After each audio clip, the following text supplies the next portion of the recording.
मैंने 101 दिन की चुनौती दे रखी है और सिर्फ मैंने बीजेपी वालों को चुनौती नहीं दी, मैंने कांग्रेस के लोगों को भी चुनौती दी है कि ये मुद्दे हैं मेरे 6-7। सिर्फ पौड़ी संसदीय क्षेत्र ही नहीं, इस टाइम देश भी असुरक्षित है, देश का संविधान भी असुरक्षित है, देश का लोकतंत्र भी असुरक्षित है। तो एक फटी जींस के अलावा हमारे सांसद का आज तक किसी को स्टेटमेंट नहीं पता कि कुछ बोल पाए। एक दूसरे सांसद ने गंगलोड़ों से गर्भवतियों का इलाज के अलावा कोई बात नहीं बोल पाता है।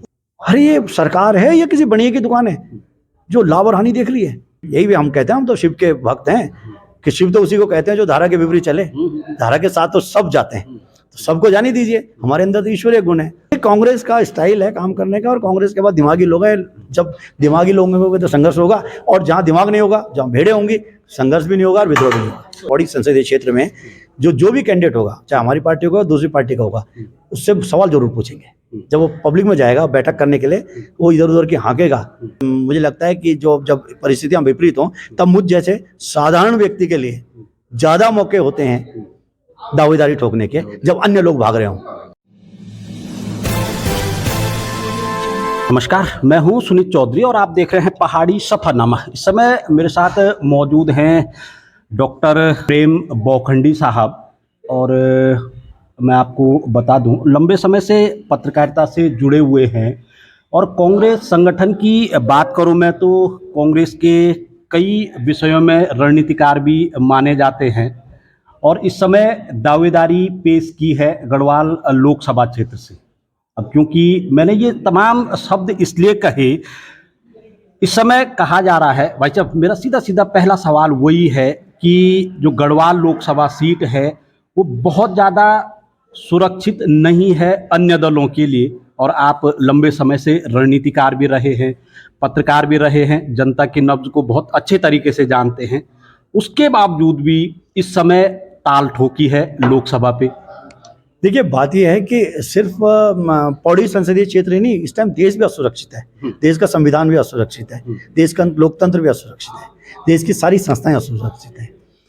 ऐसे समय में अगर मेरे जैसा व्यक्ति, एक मेरे जैसा कार्यकर्ता, जो इस देश की व्यवस्था, जो समाजवादी व्यवस्था थी, नेहरूवियन सोशलिज्म जैसा कहते हैं, उसकी वजह से इस काबिल हुआ है कि वह ताल ठोक सकता है, उसकी नैतिक जिम्मेदारी बनती है कि वो ताल ठोके। क्योंकि हम जिस साधारण परिवार से आए हैं, अगर हमारे गांव के आसपास सरकारी स्कूल ना होता, जो कि नेहरूवियन सोशलिज्म का है, तो शायद हम पढ़ ना पाते।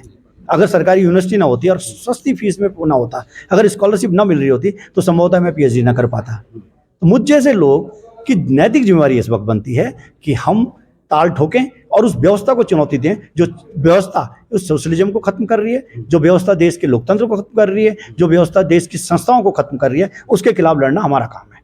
ये तो जिस दम गांधी जी ने या नेहरू जी ने, गांधी जी ने मुख्य था, नेहरू तो उनको फॉलोअर थे, गांधी जी ने जिस वक्त अंग्रेजों के खिलाफ ताल ठोका था, उस वक्त अंग्रेजों का सूरज पूरी दुनिया में नहीं डूबता था, लेकिन मुश्किल से कुछ समय बाद अंग्रेजों का सूरज इसका लेवल डूबा कि वो बेचारे भागते फिरे यहाँ से।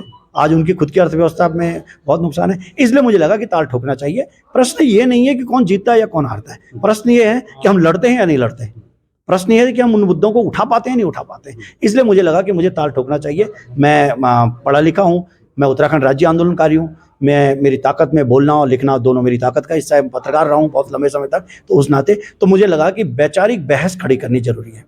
अफसोस की बात है कि जब हम दिल्ली में जाते हैं, मैं संसद में मैंने काम किया बहुत दिनों तक, ऑफिसर ऑन स्पेशल ड्यूटी रहा हूँ संसदीय कार्य मंत्री का, और संसदीय टेलीविजन में भी काम किया है।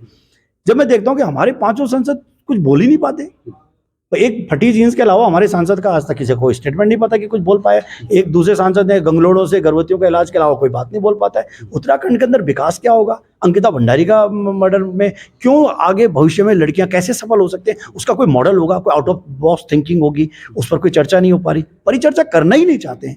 तो मुझे लगा कि ये नैतिक जिम्मेदारी मेरी है, और मेरी अकेले की नहीं है, ये उत्तराखंड के हर उस व्यक्ति की नैतिक जिम्मेदारी है जो उत्तराखंड को, जिसने उत्तराखंड की लड़ाई लड़ी थी, और जो उत्तराखंड को सुरक्षित चाहता है, जो उत्तराखंड का विकास चाहता है, जो उत्तराखंड में अपने भाई बहनों का, जिनको ये सच्चाई स्वीकार करने में कोई हर्ज ना हो कि अगर सरकारी स्कूल ना होता तो मैं पढ़ ना पाता। तो ये उसकी नैतिक जिम्मेदारी है कि वो इस वक्त इस व्यवस्था के खिलाफ लड़े जो हमारी सरकारी स्कूलों को बंद कर रही है, जो कह रही है कि सरकारी स्कूल इसलिए बंद हो जाना चाहिए क्योंकि प्रॉफिट नहीं दे रहा। अरे ये सरकार है या किसी बनिए की दुकान है जो लाभ और हानि देख रही है? तो एक भी बच्चा अगर है तो उसके लिए स्कूल खुला रहना चाहिए, क्योंकि वो बच्चा मैं भी हो सकता था, और वो मैं अगर मेरे स्कूल गांव में स्कूल ना होता, संभवतः मैं पढ़ ना पाता, संभवतः मैं आपके सामने ना होता। इसलिए मैंने डॉक्टर साहब, जो लाभ हानि की बात आ रही है वो देखने में भी आ रहा है, और अगर हम एक चर्चा के तौर पे जो बाजारों में हवा चलती है, तमाम जो संभावित प्रत्याशी हो सकते थे कांग्रेस में, जो सुनने में आ रहा है, वो भी इस बार हाथ पीछे खींचना चाह रहे हैं। तो मैं इसीलिए कह रहा था कि आप क्यों हाथ आगे बढ़ाना चाह रहे हैं, हालांकि आपने कई सवालों का जवाब भी दिया है। नहीं, देखिए, कोई कौन पीछे हट रहा है मुझे पता नहीं है, कौन दावेदार था मुझे पता नहीं है। मैं इसलिए कर रहा हूँ एक तो कांग्रेस की सबसे अच्छी बात यह है, कांग्रेस पार्टी एक लोकतांत्रिक दल है। कांग्रेस पार्टी के अंदर हर किसी को अधिकार है कि वो दावा ठोक सकता है। अगर मैं दूसरी पार्टी में होता तो संभवतः अभी तो मुझे निकाल दिया जाता। यहाँ ये है कि मैं दावा ठोक रहा हूँ और मैंने 101 दिन की चुनौती दे रखी है। और सिर्फ मैंने बीजेपी वालों को चुनौती नहीं दी, मैंने कांग्रेस के लोगों को भी चुनौती दी है कि ये मुद्दे हैं मेरे 6-7। गढ़वाल यूनिवर्सिटी का मुद्दा है कि जब वो केंद्रीय यूनिवर्सिटी हुई है उसके बाद उसने कितना नुकसान यहाँ के क्षेत्र के लोगों को किया है। गोपेश्वर के विद्यार्थियों की क्या जिम्मेवारी, क्या उनका अधिकार नहीं है कि सेंट्रल यूनिवर्सिटी में पढ़ें? उनको हटा दिया गया यहाँ से। मैंने उनको कहा सबको चुनौती दीजिए। तो कांग्रेस पार्टी की एक खासियत है कि मुझे उस चुनौती देने का अधिकार देती है और मैंने उस चुनौती का लाभ उठा लिया। और मुझे लगता है कि जब परिस्थितियाँ विपरीत हों तब मुझ जैसे साधारण व्यक्ति के लिए ज़्यादा मौके होते हैं दावेदारी ठोकने के, जब अन्य लोग भाग रहे हों।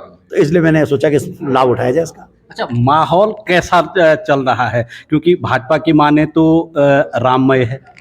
देखिए, अगर भाजपा राममय होती और उनको उम्मीद होती कि राम के दम पर वो चुनाव जीत सकते हैं, एक बात, तो फिर वो सरकारें क्यों तोड़ रहे हैं? फिर वो हमारे विधायकों को क्यों तोड़ रहे हैं? फिर वो विपक्षी विधायकों के यहाँ वो ईश्वर दयाल को क्यों भेज रहे हैं? ईडी क्यों भेज रहे हैं उसको वहाँ? इसका मतलब कहीं ना कहीं वो घबराए हुए हैं। ये उनको पता है कि वो कितना भी राममय हो जाए, हम भगवान राम का नाम, हालांकि हम जिस क्षेत्र में हैं ये शिव का क्षेत्र है और राम हमारे मर्यादा पुरुषोत्तम है और राजा हैं, तो राम पे अगर उनको इतना विश्वास होता तो वो तो राम मंदिर बनने के तुरंत बाद नीतीश की सरकार ने गिराते, मतलब वहाँ सरकार में डिस्टर्बेंस ना करते, वो झारखंड के मुख्यमंत्री को अरेस्ट ना करते, वो हमारे विधायक थे टेरी के अंदर तीनों विपक्षी जो विधायक थे पिछले 23 साल में तीनों उन्होंने अपनी पार्टी में ले लिए हैं। वो लगातार हमारे लोगों को तोड़ रहे हैं। इसका मतलब कहीं ना कहीं वो घबराए हुए हैं। उनको पता है कि जो युवा बेरोजगार है, जिसके 4 साल ये जो अग्निवीर के चक्कर में खराब हो गए, जो स्कूल बंद हो रहे हैं, जो गाँव के लोग पूछेंगे, जो बेरोजगारी बढ़ रही है वो सवाल पूछेंगे, इसलिए वो डरे हुए हैं। तो ये सिर्फ कुछ मीडिया के आज कुछ पैसे के दम पर, कुछ बाकी चीज़ों के दम पर वो ये माहौल को क्रिएट कर रहे हैं। अब मैं आपको एक उदाहरण बताऊं, मुझसे कल परसों कोई कह रहा था ये सेम सवाल, उसने मुझसे पूछा कि नहीं देखिए, ऐसे समय में जबकि पैसा, दारू, मुर्गा ये सब चलता हो, आपके विचार नहीं चल पाएंगे। पहला सेंटेंस। दूसरा सेंटेंस उसने ले लिया, लेकिन इस टाइम बीजेपी की लहर चल रही है। तो मैंने कहा आप दोनों सेंटेंस में कंट्राडिक्ट कर रहे हैं अपने आप को। अगर लहर चल रही है तो दारू, मुर्गा, पैसे की क्या जरूरत है? और अगर दारू मुर्गा दे रहे हैं इसका मतलब लहर नहीं चल रही है। तो मैं उस लहर के विपरीत, यही भी हम कहते हैं, हम तो शिव के भक्त हैं कि शिव तो उसी को कहते हैं जो धारा के विपरीत चले। धारा के साथ तो सब जाते हैं, तो सबको जाने दीजिए। हमारे अंदर तो ईश्वरीय गुण है। तो हमने तो मुलायम सिंह की सरकार का तब मुकाबला किया था जब उम्र हमारी 20-21 साल थी, तब हम जेल गए थे। तब तो पता भी नहीं था कि राज्य बनेगा, और साधारण परिवारों से थे, कॉलेज में पढ़ रहे थे, ग्रेजुएशन में उस वक्त गए थे। तो ठीक है, देखा जाएगा क्या होगा। अच्छा डॉक्टर साहब, भाजपा को इसलिए एक मजबूत दल भी माना जाता है क्योंकि भाजपा दावा करती है हमारे पास सांगठनिक ताकत बड़ी है। आप इस समय प्रत्याशी बनने को लेकर के एक तैयारी कर रहे हैं, कितना श्योर हैं कि जो कांग्रेस का संगठन है वो पूरी तरीके से मजबूत है और उसके साथ चलने में जो कहते हैं ना कि बाधा पार की जा सकती है, कितना एश्योर है? देखिए, उनका संगठन कितना मजबूत है मैं उसमें नहीं कह सकता हूँ, लेकिन आपने कभी दुनिया में भेड़ों को आंदोलन करते देखा है? कहीं सुना हो कि भेड़ें विद्रोह करती हैं? भेड़ों का झुंड है उनके पास। वो भेड़ों का झुंड इसका लेवल का है कि अंकिता भंडारी के मर्डर में, अंकिता भंडारी का जो अपराधी हैं उनकी पार्टी का है, उनका महिला संगठन चू नहीं कर रहा। अफसोस की बात है, शायद अध्यक्ष उनके इसी जिले की है, चू नहीं कर पा रही हो। बहुत सज्जन महिला हैं वो, लेकिन चू नहीं करी ना, उन्होंने बोला नहीं है, तो वो तो इतने कमजोर हैं। हमारे संगठन में है कि आप रोज सुनेंगे कि फला जगह विद्रोह हो रहा है, फला जगह विद्रोह हो रहा है, फला आदमी वहाँ कुछ कहने लग गया, कैंडिडेट है, कैंडिडेट के खिलाफ बोलने लग जाते हैं। इसलिए बोलते हैं कि हमारे लोगों पे दिमाग है और हम दिमाग वालों के दम पे लड़ रहे हैं, और दिमाग वाले लोगों के साथ जरा सा नेतृत्व देने की जरूरत है, जरा सा उनको ताकत देने की जरूरत है। वो 100% भेड़ों के झुंड को भगा देंगे, ये मैं दावा के साथ कह रहा हूँ। और मैं तो 101 दिन हो गए, अभी तक तो कोई बीजेपी का कार्यकर्ता, बीजेपी का नेता किसी ने मेरी चुनौती को स्वीकार नहीं किया। मैं कह रहा हूँ आइए ना, जगह भी आप तय कीजिए, भाषा भी आप तय कीजिए, और विषय भी आप तय कीजिए, मेरे साथ बहस कीजिए उत्तराखंड के पर्सपेक्टिव में, उत्तराखंड के मतलब पौड़ी, विशेषकर पौड़ी के पर्सपेक्टिव में और उत्तराखंड के पर्सपेक्टिव में बहस नहीं कर पा रहे ना। अब वो भेड़ों के झुंड कब तक लड़ेंगे वो देखी जाएगी। हमारा संगठन मजबूत है, संगठन साथ रहेगा। थोड़ी सी दिक्कत हमारे साथ ये हुई जरूर होती है कि हमारे यहाँ कुछ लोग नाराज हो जाते हैं, बनाया जाएगा उनको। ये तो बड़ा संघर्ष है, कांग्रेस का इतिहास है संघर्षों का, कांग्रेस का इतिहास विद्रोह का भी इतिहास है, कांग्रेस का इतिहास संगठन में संघर्षों का भी इतिहास है, पर उसी में कांग्रेस आगे भी बढ़ती है और उसी में देश भी आगे बढ़ा है। अब देखिए कि भारत में जब देश आज़ाद हुआ था 12% लिटरेसी थी, टीकाकरण सिर्फ 2 जगहों पे होता था, सिर्फ 1% लोग टैक्स देते थे और 250-300 सालों से लगातार जो है देश लुट रहा था कि अंग्रेज यहाँ से लूट के ले गए थे। अगर आप, मैं तो चूंकि मैंने पढ़ा है 1940 से लेकर 1946 तक का दौर देखें तो अंग्रेजों ने इतने बड़े पैमाने पर यहाँ से रिसोर्सेज को लूटा है कि खोखला कर दिया उन्होंने हमारे पूरे सिस्टम को। जब उनको लगा हम जाने वाले हैं, वो लुटेरे थे, वो लूट के निकल गए। उसके बावजूद अच्छा कांग्रेस का फिर विरोध था, नेहरू और पटेल के बीच का जो संघर्ष है, जेसी कुमारप्पा हैं, आचार्य कृपलानी हैं, गांधी जी तुरंत चले गए थे उसके बाद। उन संघर्षों के बीच में भी सबने सामूहिक मिलकर, जहां पर हम खाद्यान्न 1948 में हम खाद्यान्न आपूर्ति कर रहे थे, 1980 में हम खाद्यान्न का निर्यात कर रहे हैं। 1947 में हमारा 12% लिटरेसी है और 1972 में हम जो है सैटेलाइट भेज रहे हैं। 1980 में हम जो है एक आदमी को भेज देते हैं अंतरिक्ष में। ये कांग्रेस का स्टाइल है काम करने का। और कांग्रेस के बाद दिमागी लोग हैं, जब दिमागी लोग होंगे तो संघर्ष होगा, और जहाँ दिमाग नहीं होगा, जहाँ भेड़े होंगी, संघर्ष भी नहीं होगा और विद्रोह भी नहीं होगा। अच्छा डॉक्टर साहब, अगर चुनाव आते हैं तो सबसे पहले मुद्दे सामने पे आते हैं। आज आपको लग रहा है कि जो चुनाव हैं वो मुद्दों से हटते जा रहे हैं? 100% मुद्दों से हट रहे हैं। समझ नहीं आ रहा है कि मुद्दा क्या है। इसलिए मैंने पहले ही 101 दिन की चुनौती दे दी और मुद्दे अपने रख दिए। सोशल मीडिया के माध्यम से, मीडिया के माध्यम से, जैसा हो सकता था मैंने मुद्दे रख दिए। और मैं इस दावे के साथ कह सकता हूँ कि मुझे टिकट मिले ना मिले वो बात अलग है, लेकिन कम से कम 200-500 लोग तो ऐसे इकट्ठे हो गए हैं उत्तराखंड में, खासकर पौड़ी संसदीय क्षेत्र में। जो भी कैंडिडेट होगा, चाहे हमारी पार्टी का, दूसरी पार्टी का होगा, उससे सवाल जरूर पूछेंगे। जब वो पब्लिक में जाएगा बैठक करने के लिए, वो इधर उधर की हाँकेगा तो ये आगरा के बोलेंगे तो आगरा की ही सुनना चाहेंगे। वो नहीं होगा कि वो आगरा का सवाल पूछें और वो घाघरा के बारे में बात करें। तो सवाल पूछने के लिए तो मैंने कम से कम 400-500 युवाओं को तैयार कर दिया है कि वो सवाल पूछें। तो हमारी कोशिश ये रहेगी, बार बार हमने 2022 का चुनाव हम लोग हारे। 2022 के चुनाव का अगर आप कांग्रेस का घोषणा पत्र है, वही इतने डॉक्यूमेंट था, मैंने 6-8 महीने अपने जीवन का बेस्ट उसमें लगाया और उस घोषणा पत्र को लिखा। हम नहीं प्रचारित कर पाए, हमारी कमियां थी उसके, जिसकी वजह से हम चुनाव हारे। लेकिन हम ये कह रहे हैं कि इस बार हम, इसलिए मैंने वेल एडवांस 3 महीने पहले उस मुद्दों को मार्केट में फेंक दिया कि आइए लड़ते हैं उस मुद्दों पे, और कोशिश रहेगी कि मुद्दों पे लाएं। ये घुमा फिरा के, चूंकि ये इनके पास कोई वो है नहीं, तो ये बोलते हैं ले दे के मोदी। अरे मेरे से कोई पूछ रहा था कि जी आप मोदी जी का मुकाबला कैसे करेंगे। मैंने कहा जब मैं प्रधानमंत्री का चुनाव लड़ूंगा तब मैं मोदी जी का मुकाबला करने की सोचूंगा, फिलहाल तो मैं सांसद का लड़ रहा हूँ। तो जो सांसद का प्रतिनिधि है वो आए ना मेरे सामने। हम तो 3 दिन से मैं टेरी में था और मैं टेरी में भी ये सवाल पूछ रहा था, प्रताप नगर में थे हम लोग, कुछ बच्चों के साथ हमारा संवाद चल रहा था। मैं वहाँ भी बोल रहा था कि वहाँ की महारानी है कहाँ। एक तो फ्यूडल सिस्टम में, एक सामंती सिस्टम में हम राजा, देश के आज़ाद होने के 75 साल बाद भी एक सामंत को बार बार चुनाव जिता के ले जा रहे हैं। और वो पार्टी, सोचिए किस मानसिकता की पार्टी है कि एक सामंत को बार बार टिकट दे रही है और मजबूर कर रही है हमारे भेड़ों के समूह को कि इसको वोट दो, और वोट दे के चुनाव जीते। मैंने पूछा 3 दिन से, क्या कभी सांसद यहाँ आई हैं? लोग कह रहे नहीं, हमने तो सांसद को आज तक देखा ही नहीं। सांसद के नाम पर कुछ लोग आते हैं, वो ये सामंती जीवन की बात करते हैं, बोलंदा बद्रीनाथ की बात करते हैं और टिकट ले जाते हैं। तो हमारे जो रुद्रप्रयाग में कल को जब सांसद आएंगे तो आप भी सवाल पूछेंगे कि भैया इन सवालों के जवाब दो ना, कि गैरसैंण में आखिर पहाड़ के विधायकों को ठंड क्यों लग रही है। और अगर 26 के परिसीमन के बाद सीटें और कुछ कम हो गई तो आप ध्यान रखिएगा, रुद्रप्रयाग भी नहीं चढ़ेगा कोई, डीएम भी कहेगा मुझे नहीं रहना। अभी भी कमिश्नरी तो चली गई मेरे ख्याल से ना पौड़ी से, सारे अधिकारी नहीं रह रहे ना पौड़ी में, तो शिविर कैंप बन के रह गए हैं। पूरा उत्तराखंड का पर्वतीय क्षेत्र शिविर कैंप बन के रह जाएगा, क्योंकि नीचे वाले लोग। 2012 की बात है, हमारी एक विधायक थे, नाम नहीं लूंगा उनका, उन्होंने मुझसे कहा, तब मैं कांग्रेस के, चूंकि मैं थिंक टैंक कांग्रेस के लिए काम कर रहा था, उन्होंने मुझे कहा कि अगर मुझे उप मुख्यमंत्री नहीं बनाया गया प्लेन्स के आदमी को तो हम विद्रोह कर देंगे। अच्छा वो चुनाव हार गए तो विद्रोह की नौबत नहीं आई। लेकिन अगर मैं कह रहा हूँ कि कल को हमारे ही लोग, मेरी ही पार्टी के लोग ये कहने लग जाए कि वो तो प्लेन्स का ही बनेगा, तो आप क्या कर लोगे? जो संख्या बल तो ज़्यादा होगी ना। इसलिए कहीं ना कहीं इस लड़ाई को, ये 2024 की लड़ाई को वैचारिक तौर पे लोगों को तैयार करना पड़ेगा कि बॉस परिसीमन से पहले परिसीमन भौगोलिक आधार पर होना चाहिए, जिस पर हम बहुत दिनों से बात कर रहे हैं, और नहीं तो फिर हमारे लिए दिक्कत हो जाएगी। और हमें अफसोस की बात के साथ कह रहा हूँ कि त्रिपुरा और मणिपुर, मैं भी त्रिपुरा में 6 महीने रह के आया हूँ, कभी अलग से आपसे उस पर चर्चा करेंगे, लंबी चर्चा है कि कैसे त्रिपुरा में 100 साल के अंदर बंगालियों ने पूरे त्रिपुरा पे कब्जा कर दिया और वहाँ के जो 36 ट्राइब्स हैं उनको किनारे कर दिया और हजारों की संख्या में लोग मारे गए। डॉक्टर साहब, इसी सवाल पे मैं आ रहा हूँ, क्योंकि इन दिनों अगर देखा जाए तो जो मूल निवास है, भू कानून है, इसको लेकर के एक अलग ही आवाज़ सुनने को आ रही है। हालांकि अब कितनी वो आवाज़ सत्ता तक पहुंच पाती है, आप कितना इत्तेफाक रखते हैं व्यक्तिगत तौर पे और कांग्रेस के तौर पे? मैं देखिए, कांग्रेस पार्टी का जो संविधान है वो संरक्षण देने की बात करता है क्षेत्रों को, इसीलिए भू कानून ये जो अपना वहाँ का हिमाचल का है वो कांग्रेस पार्टी लाई है, पूरे हिमालय राज्यों के लिए कांग्रेस पार्टी लाई है। उत्तराखंड के अंदर अफसोस की बात यह है कि पहली सरकार कांग्रेस की नहीं बन पाई, या उस पर कांग्रेस पावर में नहीं थी, भू कानून नहीं आ पाया और मूल निवास का कानून उसी टाइम डायल्यूट किया गया। कांग्रेस पार्टी पूरी तरह से इत्तेफाक रखती है इससे।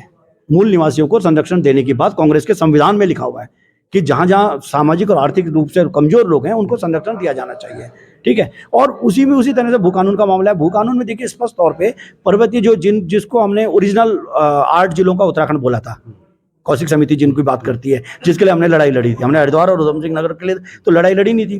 कौशिक समिति की रिपोर्ट में जिन राज्यों की अवधारणा थी उन जिलों के अंदर सिर्फ हमारे पास 10% भूमि है, 90% भूमि फॉरेस्ट के पास है। उस 10% भूमि में हमारे पास इतनी छोटी सी जमीन है कि वो मेरी पहचान है। जो मैं अभी थोड़ी देर पहले भी कह रहा था कि मेरा दिल्ली में घर है, मेरा देहरादून में घर है, लेकिन मैं कभी नहीं बोलता हूँ कि मैं दिल्ली का रहने वाला हूँ, मैं कभी नहीं बोलता हूँ मैं देहरादून का रहने वाला हूँ, मैं हमेशा बोलता हूँ मैं पौड़ी का रहने वाला हूँ। जबकि पौड़ी में मेरे पास बहुत छोटी सी जमीन है, लेकिन मेरा मूल है, मेरी जड़ है, मेरी पहचान है, सब कुछ मेरा पौड़ी है। और मैं अपने गांव का ग्राम नौगांव पट्टी तलाई हमेशा ये बोलता हूँ, वो मुझे याद है, वही मैं बोलता हूँ। तो ये मैं इससे पूरी तरह इत्तेफाक रखता हूँ। और कांग्रेस पार्टी के अंदर एक कन्फ्यूजन था पिछले दिनों इसको लेकर, लेकिन वो क्लियर कर दिया गया है कि भाई उन्होंने ये कह रहे हैं कांग्रेस पार्टी के लोगों का कि जैसे मूल निवास का क्या होता कि 6 सितंबर 1950 को एक राष्ट्रपति ने नोटिफिकेशन निकाला था। उस नोटिफिकेशन के बाद उसमें था कि उस दिन जो व्यक्ति जहाँ है वहाँ का मूल निवासी है। लेकिन बहुत सारे लोग जो पंजाब से आए थे, खासकर बंटवारे के बाद, उनके लिए कोई जगह नहीं थी, तो उनको उत्तराखंड में बसाया गया। तो अगर उनके बाद हिंदुस्तान में कोई मूल जगह नहीं है तो उत्तराखंड के निवासी हो गए, मूल निवासी हो गए। उनसे तो हमारा कोई बैर नहीं है, हमारा बैर क्या वैसे किसी से भी नहीं है, हमारा सिर्फ अपने अधिकारों की बात है। हम ये कह रहे हैं कि जो लोग 2 साल पहले आए, 3 साल पहले, अरे कम से कम क्लास 3 और क्लास 4 की पोस्ट तो हमारे लिए छोड़ दो, कम से कम मेडिकल में सीटें तो हमारे लिए छोड़ दो, कम से कम इंजीनियरिंग कॉलेज में हमारे लिए सीटें छोड़ दो। तो मैं तो, अगर मेरी कल्पनाओं की बात करें, जो आउट ऑफ बॉक्स थिंकिंग की बात करें, मैं तो इस लेवल तक जा रहा हूँ कि हर ब्लॉक के एक व्यक्ति को, मतलब हर ब्लॉक में एक सीट रिजर्व होनी चाहिए मेडिकल में, ताकि अगर घाट ब्लॉक का बच्चा मेडिकल में निकलता है तो उसको कह भी दिया जाएगा कि बेटा तू मेडिकल में निकल रहा है, सरकार तुझे फ्री में पढ़ाएगी, लेकिन तेरी जिम्मेवारी है कि तू 10 साल इसी ब्लॉक में सर्विस देगा। क्यों नहीं जाएगा?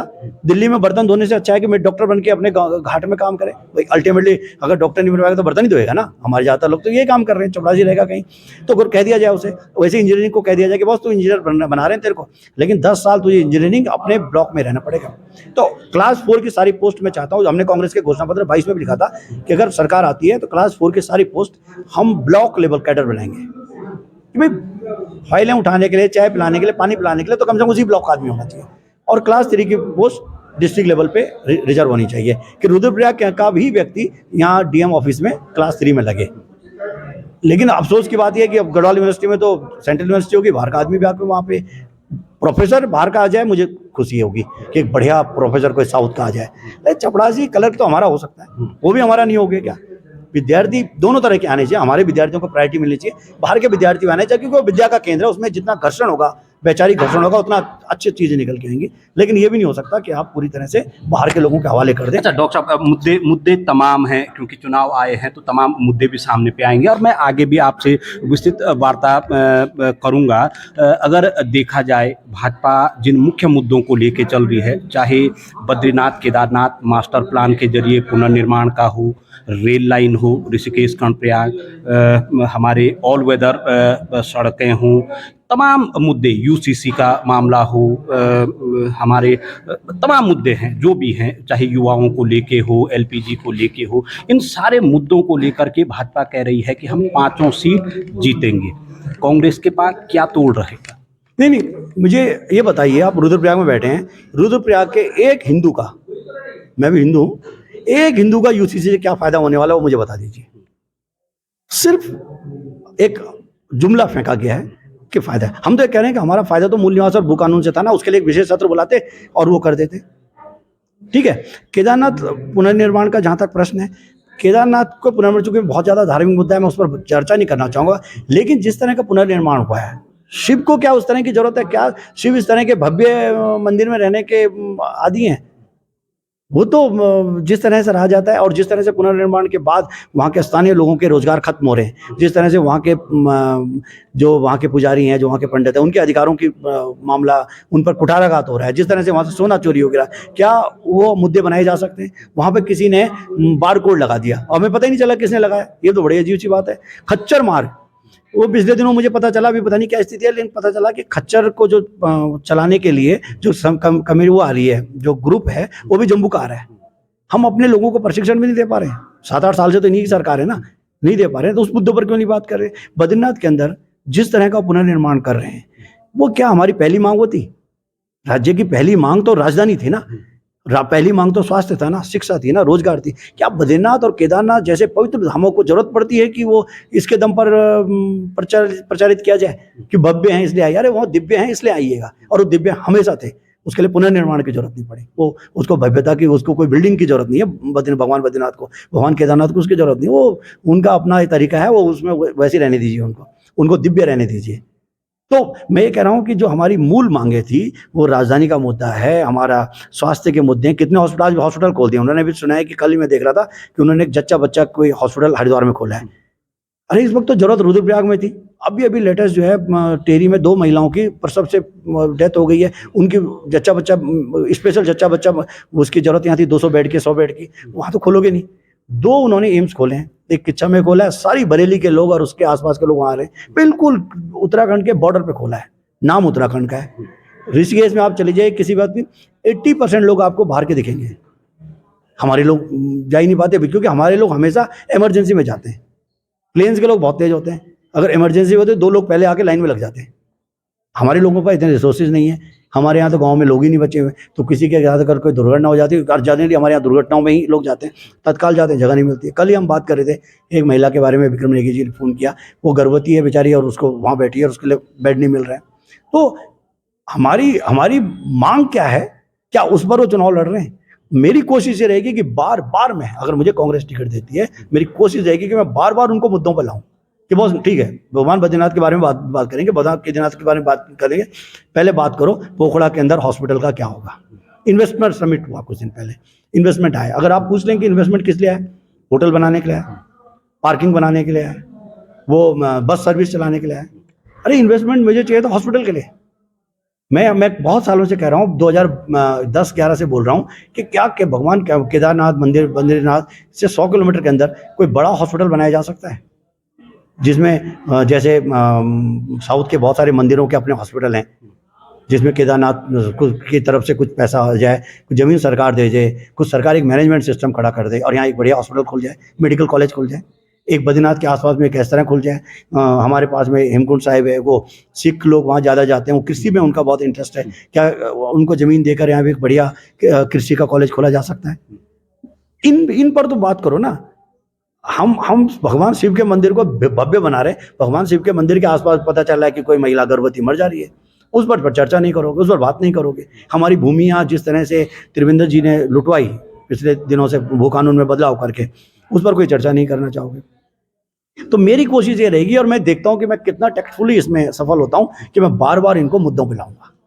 तो चलिए, आप थे हमारे साथ प्रेम बोखंडी साहब, जो कि कांग्रेस के रणनीतिकार माने जाते हैं और लंबे समय से पत्रकारिता से भी जुड़े हैं। इस बार कांग्रेस की ओर से गढ़वाल लोकसभा पे उन्होंने अपना दावा पेश किया है। आगे देखते हैं आने वाले दिनों में क्या कुछ होता है, मगर उनका जो कहना है कि मेरा जो पूरा प्रयास रहेगा वो विपक्षी दलों को मुद्दे पर लाने का रहेगा। मैं बोखंडी जी से फिर बात करूंगा, तब तक आपका बहुत बहुत धन्यवाद।